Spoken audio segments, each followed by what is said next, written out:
रायबाग तालुक्यातील अनेक भागांमध्ये रस्ता कामकाज केले जात आहे। यासाठी रायबाग तालुक्यातील काही भागातील महत्त्वाचे सर्कल हटवण्यात येत आहेत।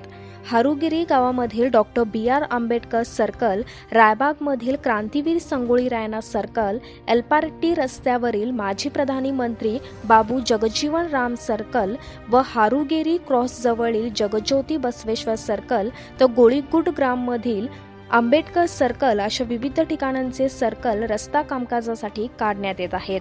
यामुळे या भागातील नागरिकांकडून योग्य ते सहकार्य मिळत असल्याचे दिसून येत आहे। हे सर्कल्स हटविण्यादरम्यान कोणत्याही प्रकारची अनुचित घटना घडू नये यासाठी रायबागमध्ये पोलीस बंदोबस्त देखील तैनात ठेवण्यात आला आहे। Sanju Bakude, KNN news, Raibag.